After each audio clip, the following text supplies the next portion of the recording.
काल असंच Instagram scroll करताना एक इंडिया टीव्हीवाल्यांची पोस्ट बघितली की ज्यामध्ये लिहिलं होतं, संडे हो या मंडे संभल कर खाए अंडे.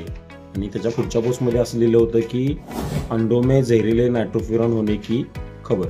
तर हे नायट्रोफ्युरॉन असते काय नेमकं, तर कोंबड्यांच्यामध्ये जास्त आजार पसरू नयेत म्हणून कोंबड्यांच्या फीडमध्ये नायट्रोफ्युरॉन मिक्स केला जातो. हा एक अँटीबायोटिक औषधांचा ग्रुप असतो जो की कोंबड्यांच्या फीडमध्ये मिक्स केला जातो, ज्यामुळे कोंबड्यांच्यामध्ये आजार पसरत नाही.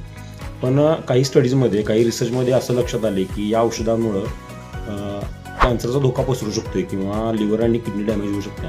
त्यामुळं या औषधावर भारतासह अनेक देशांच्यामध्ये बंदी आहे, बॅन आहे. त्यामुळं हे जे औषध आहे हे भारतामध्ये वापरलं जात नाही. पण काही ठिकाणी बेकायदेशीरपणे काही पोल्ट्री फार्म्समध्ये या औषधाचा यूज केला जातो. त्यामुळं FSSAI किंवा आपलं भारतीय प्रशासन जे असते हे वेळोवेळी अशा ठिकाणांहून हे सॅम्पल घेत असते आणि त्यामुळं अशी न्यूज बाहेर येत असते. तुम्ही काय केलं पाहिजे, तर तुम्ही जे ट्रस्टेबल तुमच्या पोल्ट्री फार्म्स आहेत किंवा तुम्ही ज्या ठिकाणाहून अंडी कायम घेताय आणि त्या ठिकाणाहून तुम्हाला काही प्रॉब्लेम असं वाटत नाही, त्या ठिकाणावरूनच अंडी घ्या. सगळ्याच ठिकाणी ही अंडी मिळतील असं नसते, कारण का हे पूर्णपणे औषध बॅन आहे आपल्या भारतात. त्यामुळं घाबरण्याचं काहीच कारण नाही. तसंच अंडी जे आहेत ते पूर्णपणे उकडून आणि पूर्णपणे शिजवूनच खायचे आहेत. त्यामुळे सुद्धा हा धोका कमी होऊ शकतो.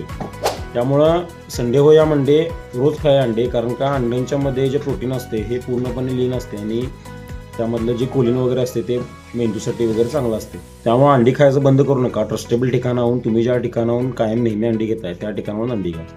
Thank you so much.